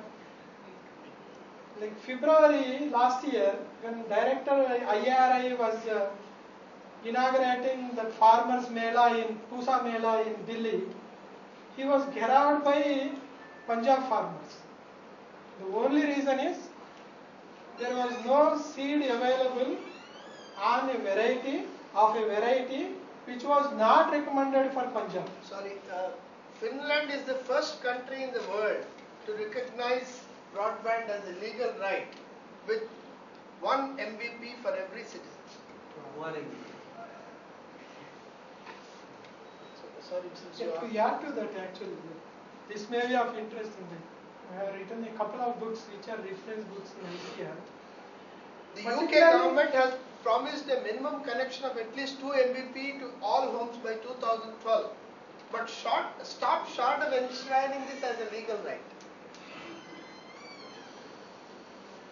You see, developing world, as far as digital divide is concerned, it has responded very quickly.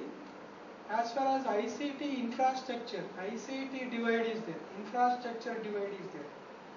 But while building the applications surrounding those ICT infrastructure, we are very slow.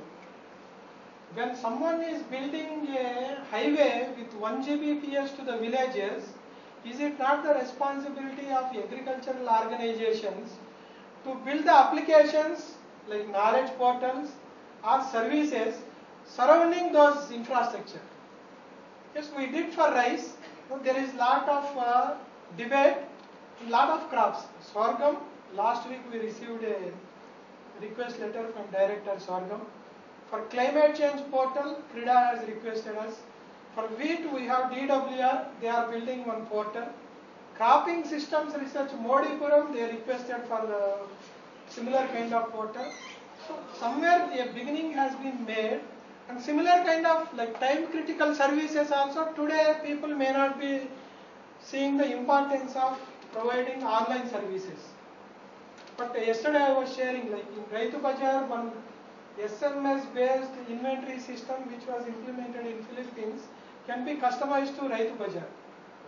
When it is perishable in nature, all you need is one maybe 10,000 rupees one server, small server, and the SMS gateway. That's all. Your NIC is willing to do it. Simple. He has database of 10,000 farmers, Raitu Bazaar farmers, and you need to catch hold of some traders or transport facilities and demand and supply analysis. That's all. Within no time, some of the value chain proportions can be settled. within Raitu Bazaar context. Now at present, okay, seed cannot move through SMS gateways. But for hybrid rice, this is what we proposed here. Hybrid rice is being cultivated in West Bengal, Bihar, Jharkhand, Chhattisgarh and parts of Uttar Pradesh. But 90% of the hybrid seed is produced in Andhra Pradesh, Karimnagar and Warangal. Nizamabad also. Nizamabad. I was collecting Nizamabad, I know. Now one simple SMS seed stock inventory will make huge difference. What is the demand for DRR H3? What is the demand for your KRH2 or any hybrid like Ajaya Rajalakshmi? Send it across. Chhattisgarh is emerging as another seed for hybrid seed production. Now we may not see like this youngster, this fellow will speak like this only. Down the line, 2 years from now, all the companies, they have already started building the intranet for their like demand and supply proportions. Now, 2 years from now, this public sector may take some more time, but it is a reality. Now we cannot see a farmer without a mobile phone. Even I don't carry a smartphone, but another farmer in like other day I was in West Godavari, Kovur. I was talking about sequential interventions in the presence of joint director. The fellow said, sir, I have registered, sir, on online RKMP. I have not received acknowledgement.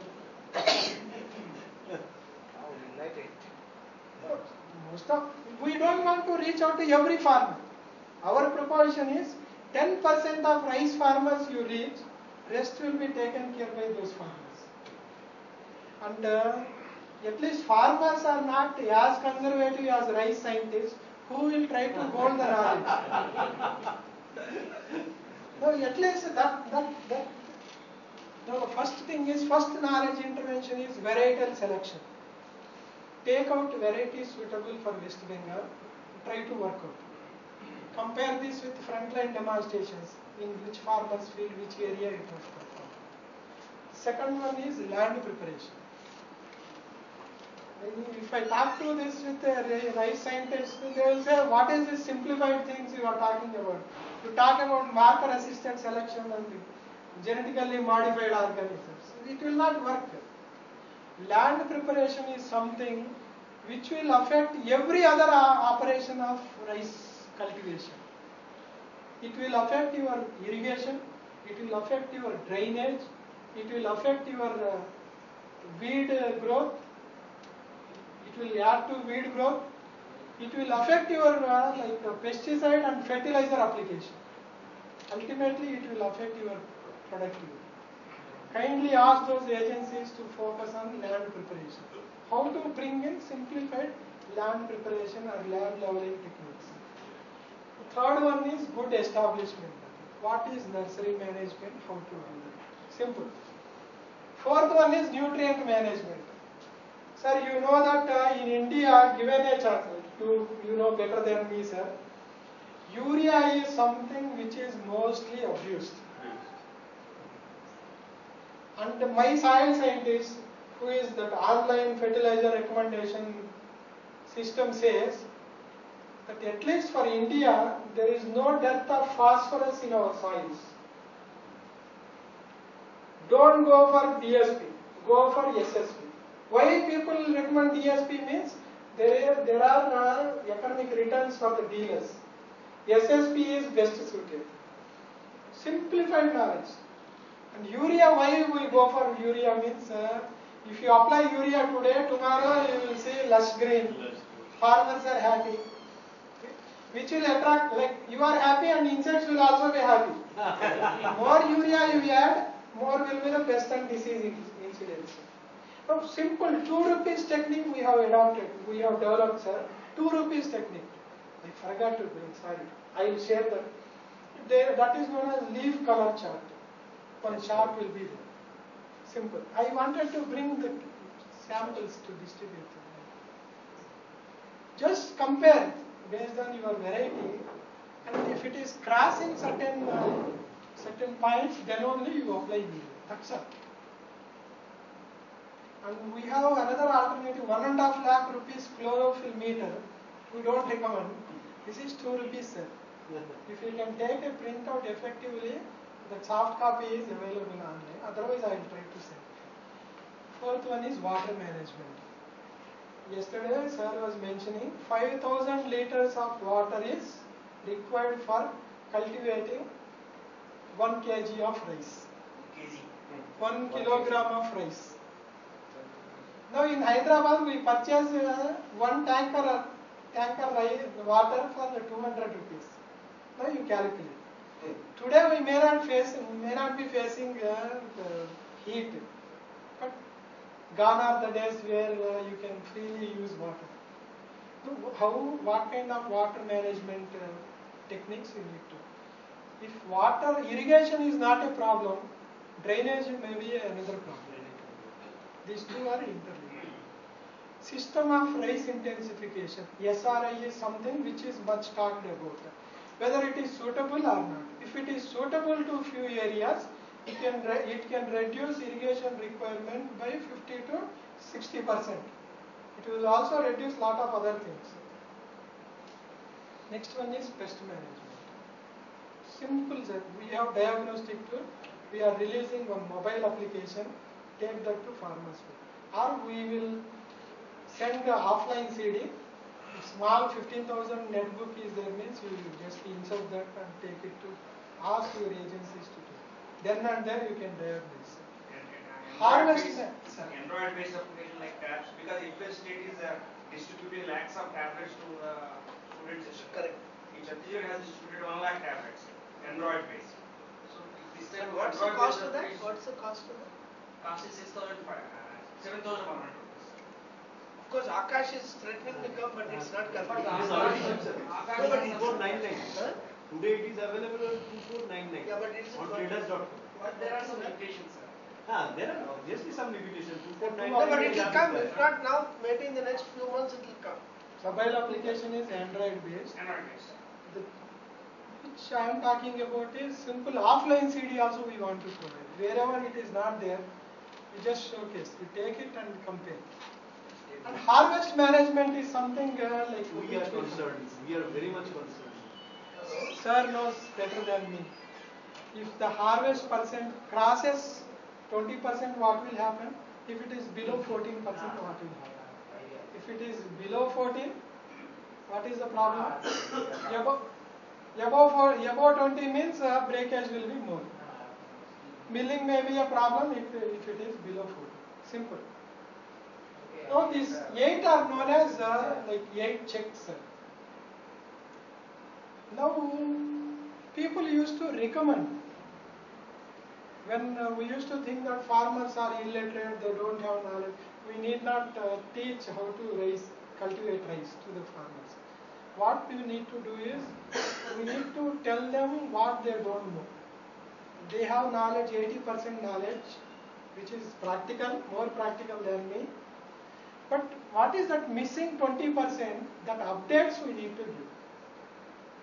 They may be knowing about pests, but this kind of environment, weather conditions, high temperature and humidity will lead to BPH infestation. That is the knowledge which he requires. That kind of knowledge we need to give. Now, encouraging farmers to manage this crop in a rational way. For that, we are proposing this kind of rice check. This is a framework, sir, where farmers will discuss about the knowledge, whatever these agencies are giving. And they will deliberate upon, okay, these agencies are recommending this, whether this is best suited for our area or not. They say 25 by 25 centimeters spacing. No, not Ram or Ram Singh or someone states that in my field 20 by 20 centimeters I have found to be. Yes, you have also seen in last season. So you have standardized that spacing to 20 by 20. That you revert it to the agencies so that the similar conditions they will share that kind of knowledge. This is not to recommend. This is only to encourage the farmers to deliberate upon that. And when we recommend something, that may not be adopted by a farmer. But when a farmer is convinced about that, it is likely that he or she is going to adopt it. There are 3 principles and 8 checks. That's all I will tell. 3 principles. What are those 3 principles? Means don't see variety as something different, pest management as something different, water management as something different. Honest. Morning I was telling sir one example. If you go to an entomologist who deals with pests, if you ask about one disease, he will say no, it is none of my business. If you go to a breeder, talk about harvest technology, no, you go to engineer. We should see a farmer as a holistic human being. It's not that he is an entity, whatever we recommend them. Likewise, you see the crop as an integrated entity which needs to be managed in an integrated way, holistically. This is the first principle, sir. Whether seed, variety selection, land preparation, crop establishment, what we have been doing is we are recommending in an isolated way. In an integrated way, you ask those agencies to work. How they are integrated means seed and variety will affect nutrient, seed and variety may affect the pest management and all those things. This is first mindset. If that agency people are changing, that will have a far-reaching positive consequences. Second thing is ask the agencies to make farmers understand input-output relationships. Input-output means if you add these many fertilizers, urea, whether it will contribute to the productivity, whether it will contribute to the number of tillers. When you are free seedling, if you are transplanting, whether it will contribute to, if your urea application will contribute to more number of tillers, more number of productive tillers, more number of panicles. And these are like farmers are the best observers, better than the scientists. Ask them to relate everything, whatever they are doing, to the ultimate output and outcome. Output is number of tillers, number of panicles, number of grains. And maybe first season it may be difficult, but next season onwards farmers will tend to see. Then whatever key checks we are going to talk about, 8 dimensions, you ask them to relate to their productivity. And what these NGOs, KVKs, agriculture department should do is, they should facilitate, this is the knowledge we are bringing from Rice Knowledge Management Portal. This is what you have been deliberating upon. Now you try to relate. If you are adding more water, whether it is contributing to more panicles, or more number of grains, or more number of unfilled grains, so productivity, how it will affect. That understanding, it is very easy. It is established, and in most of, like in West Godavari, we started working with the farmers. First season, people may not be understanding what is going on, but once it is streamlined, I West can assure. Godavari, incidentally, is the most fertile part of the state and most progressive farmers are there in West Godavari Delta. I was talking about like one check, like land preparation. There may be like 4 or 5 outputs. You focus on one output only. You say that yes, land should be even, that's all. Most of the times we tend to ignore. At the end we will think that arey weeds zyada ho gaye, pests zyada ho gaye, water zyada ho gaya, urea I have applied in some patches it is high, some patches it is yellow. It will affect everything. Now you take only leveled field and you popularize in that area. And that will contribute immediately to, okay, one of the outputs may be lesser weed infestation, lesser like fertilizer application, and hence lesser pests. That is the problem, which we never try to address. And now these 3 principles. First principle we have completed, now 8 checks are there. And you ask the farmers to analyze. It is not that 8 things I am recommending, all the farmers will adopt it. If a farmer is adopting all the 8 checks, how is his yield? If some farmers are adopting only 6 checks, how is his yield?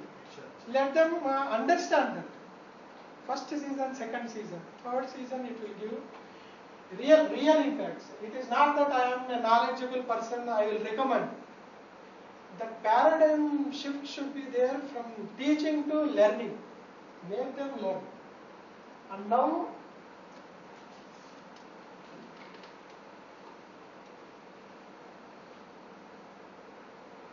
experiential growth. This you know better than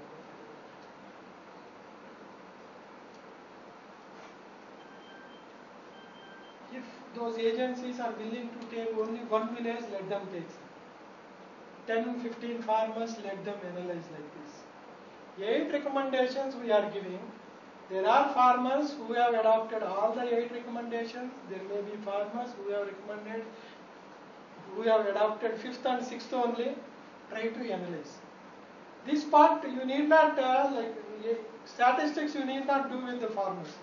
Do it and take it to farmers again. Let them decide. No, I have forgotten. That leveling was not proper. No, I have applied more urea. That might have contributed to pests. Immediately they will get to know. But in spite of attaining achievement of 8 checks, the third one has gained of 4.6 crore. What is this? Exactly. This is one case which I did in Philippines. This is what is required of this group learning or experiential learning. Now the farmer will explain, no, have you done this one? Have you done that one? In varietal selection, you have recommended 2 varieties. Oh, acha. Then both the varieties you have recommended. One variety he has taken that, one variety he has taken this. Within that there may be variation. Then farmers will discuss. Acha. Deliberately some examples they will give like this. Now urea, not necessarily like in some pockets wherever nitrogen deficiency is there or zinc deficiency is there, more zinc will contribute to better productivity. Where there is already like there is no zinc deficiency, excessive zinc application may contribute negatively. So they need to discuss these things. That platform you need to provide. They are the best judge. Yes, they are the better judges. Now you need to change the checks also. Instead of 2 varieties for this village, let us do away with that variety. Why? Because this variety has given more yield and more productivity. This kind of things will evolve in a couple of seasons. But prima facie in the first season itself, these are the sequences which I will try to finish within 10 minutes. Now this is what I am trying to do. Key checks and recommendations are coming from Rice Knowledge Management Portal. We have farmers' knowledge and experiences. These are the things which we keep on ignoring. Climate and agro-ecosystem. In spite of best of the efforts, a well-irrigated, maybe West Bengal parts, I don't know, may give higher productivity compared to saline-prone areas. That need to be understood. Now, putting this for debate is something which is required by those agencies. They need to do this. Now, these are the discovery learning, what we call it as. Can we do it with all the farmers? Need not do it. At least 5 or 6 agencies doing this kind of exercise in 5 or 6 villages in this season will help millions of rice farmers. If not in this season, next season, maybe down the line 2 years from now. That is the complete knowledge which we need to give. Now the principles are there. Those are the principles. Now let us see what are those 8 checks. First one is they should have used high quality seed of a recommended variety. This knowledge is available with RKMP. Need to discuss it. So how it will affect? In due course of discussions, they will get to know this.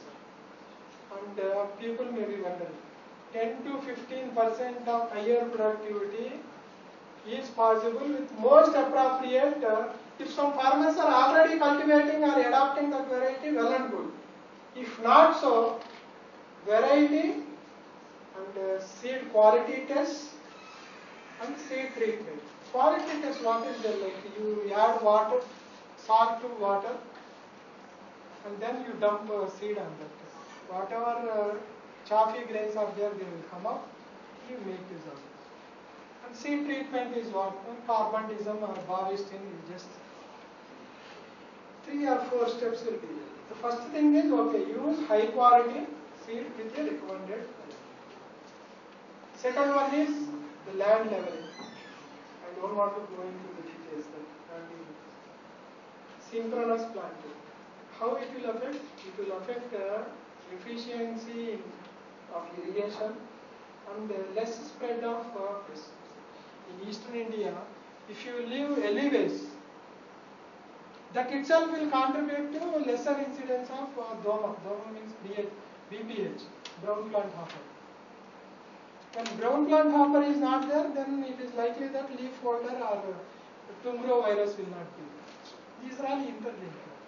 And we need not talk science to farmers. But in farmers' field schools, these are the concepts. We don't want to say that agro-ecosystem analysis. We say that, okay, you observe your field every day morning before 8 o'clock, that's all. That is involved, the term itself will threaten this. Rice scientists also, I used to give example in training program. When a farmer asks a question, we don't give direct reply. Why? Because we are not confident.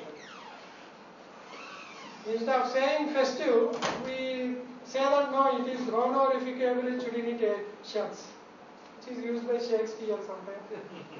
Honorificable unitations is the longest word which is known in English dictionary, which is nothing but festive. But we tend to complicate the things by way of scientific people speak like that. That is also medical personnel also. That is pneumono ultramicroscopic silicovolcanoconiosis. That is the longest medical term. Anyway, so these are the things like the fourth check is sufficient number of healthy seedlings. Most of the time you see near bunds and in the corners, wherever leveling is not there or wherever transplanting is not proper, you will miss out some seed. Just take care of them. It will affect a lot of other things. And fifth check is sufficient nutrients. It should not be over adoption or nor under adoption. It should be adequate, for which we are recommending the leaf color chart. Sixth one is avoid excessive water.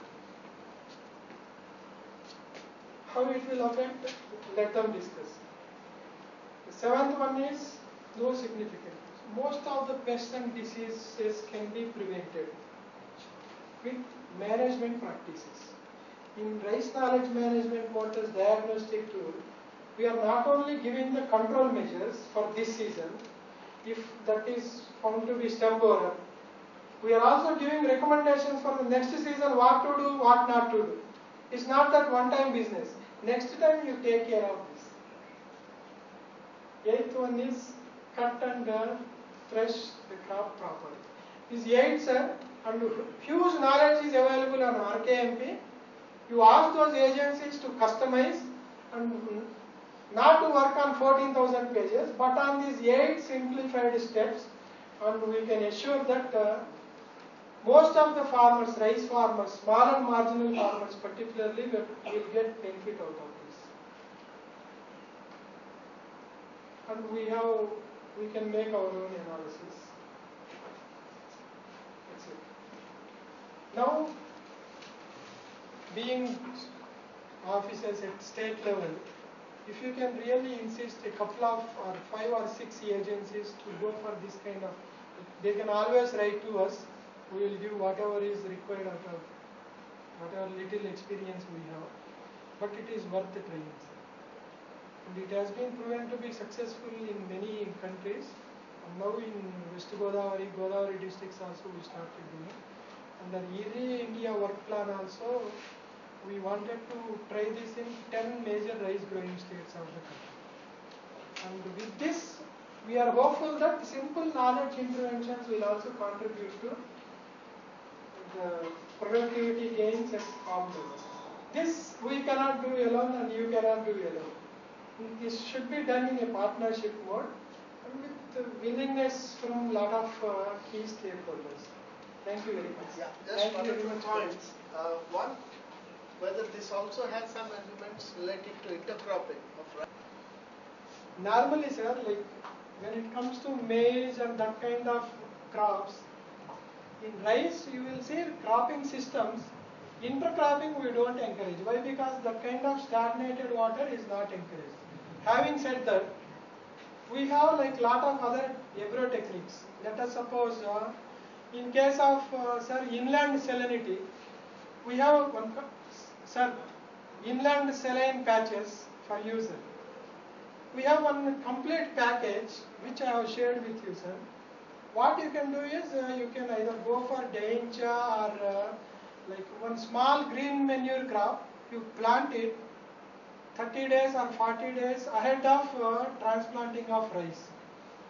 Just before transplanting of rice, you just churn that out, churn it into the soil, and you make use of Vikas variety, and that has given very good yields in saline patches, particularly in the farmers' field.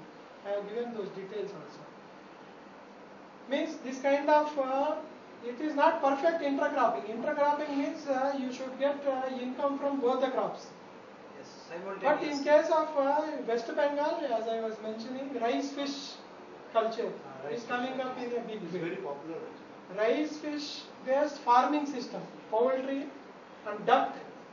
Rice duck is very popular in Bangladesh. Rice, fish, duck, vegetables on the buns. These kind of things are explored. But in mainstream, Can you foresee 4 crops in a year? yes sir, 4 rice crops yes, in a year. yes sir. Yes. I foresee. Within how much time? Sir, that depends on, like you see now, IRI and ICR started working on something. In biology you may be knowing, like rice is a C3 crop, C3 plant. The efforts are on to convert this C3 photosynthesis kind into C4 type. When C3 can be C4, like we have varieties with 90 days duration, sir. That can be minimized to 75 or 70 days. Like Santi is one variety recommended for Andhra Pradesh, which will give in 90 days. Naveen I was mentioning, like CRRI variety for Jalu cultivation, like for hills wherever water loses out during rainy season, it comes in 90 days. Triguda is 95 days. When Krishna Hamsa was introduced, people said that no, 105 days, how is it possible in Mahbub Nagar district? We have introduced it. It is possible. We have photosensitivity and photoinsensitivity. If it is a photoinsensitive variety, which doesn't depend on photo period, it is possible. I don't know when. So Like golden rice, we have been working. So many good things, particularly in the agriculture, dairy and pisciculture. Yeah. What is the reason? Because the Godavari Delta is almost now 160 years old, the farmers, and that is one reason. A lot of farmers have now got used to adaptation of new varieties. And the second is, I think, positioning of the agricultural research stations in different parts. That has also helped. In Marturu, in West Godavari, in Lam farm in Guntur, then Rudrur of Nizamabad, etc. So this has been done. That's one. And by and large, I think the farmer in the coastal districts is quite enterprising. Lot of them have sold off 1 or 2 acres of land, very fertile lands, gone to places in Karnataka, wherever there is black cotton soil, they have gone and settled, and then have taken up very progressive farming on a very big scale. The fourth reason is the Nawab of Nizam, the ruler of Hyderabad, have encouraged some of the very aggressive enterprising farmers to come and settle under the command of the Nizam Sagar. So they have been encouraged by the establishments over a period of last 80, 90 years. So I think they have also adopted themselves. So a variety of reasons. Now it is the time of fall of other. Well, I don't know. I don't know. But this is the fact that they have been very enterprising farmers. But production of rice in Andhra Pradesh has remained stagnant for the last few years. That is also. You see, that's Is it that's also because they have resorted to other crops. Yes, Like that is also a positive. fish cultivation, That is also. prawn cultivation. I think you know better about. We all depend on Andhra Pradesh just on egg and. You see, it's highly productive. One question out of track. Ah. When we are getting rice rupees 2 per kg, why shall we go for higher production in rice? It is the liability of the government. Now it is the liability of the government to supply rice. No, but they are doing a lot of exports. See, the farmers in Andhra Pradesh, they are also exporting rice. It's not only for local consumption. There is a lot of export of rice. We have seen the figures. Now the farmers are going for alternative crops. We are responsible. Sir, your 2 rupees rice is coming from Punjab side or from West Bengal? And subsidized. We are to some extent self-sufficient. The other thing I wanted to Farmer I shall get less return. the other thing I wanted to mention is what about husk? The different uses to which husk could be put. Is that the tremendous potential? Business potential in this. That is available, sir. in the We in have the got, that is also available in the arcade. what could be done with husk? that What are the byproducts? Everything we made available. Very interestingly, we had a lot of discussion while coming from why, because it is good that in Calcutta a lot of traffic jams would be there, so that I can interact with people like that. Sir, like when he was talking about cluster beans, like huge potential is there, market potential in Surat for cluster bean. We know like a couple of industrialists, one is BP Sharma who owns a company. His textile dye company, dyeing with textile company who is involved in dye making. And cluster bean gum is used for like applying dye on the textile. This gum plus dye, they will run on the cloth. After 24 hours, they will wash it out, and this gum will wash out, and the color will stick onto it. Cluster bean happens to be not very cost effective.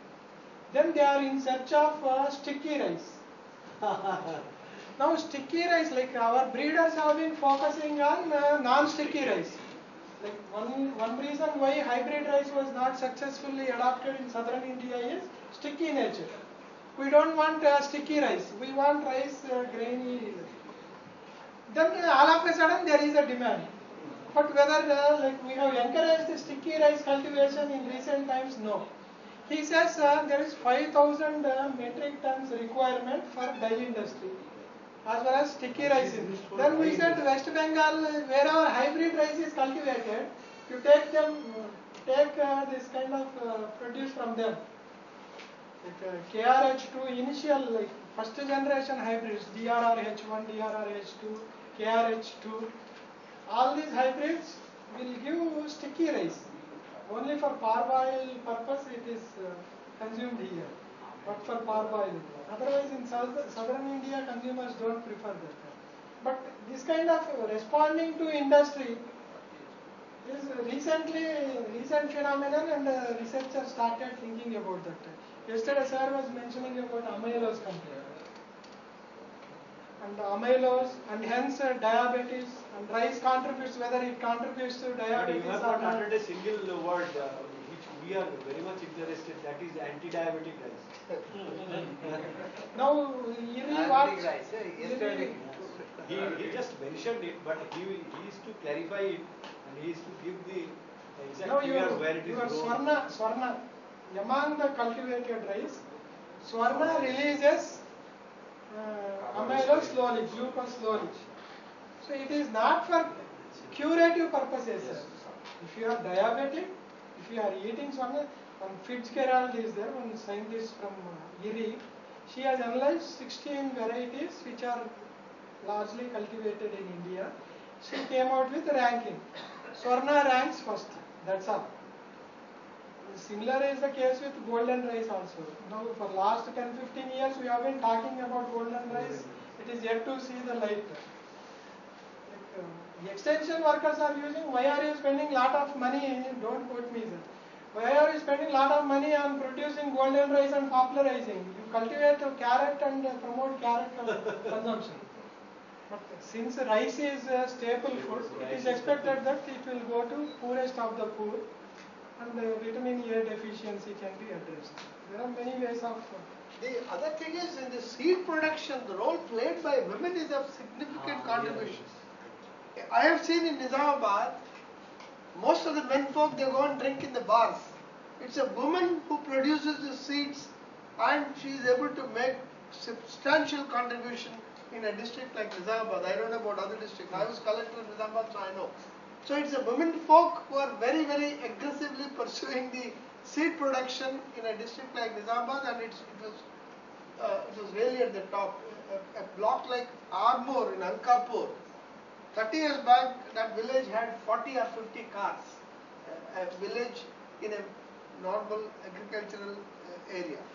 So it's the women, particularly belonging to the Goredi Kapu community, who played a significant role. I don't know how, but that made the men lazy. That's a different matter. But their role is very, very significant. Okay, sir.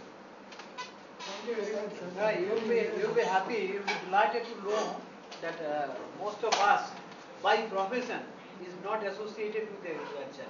Yet we have shown much interest, keen interest on your lecture. I really liked it, sir. Good. Thank you. Thank you. Wonderful.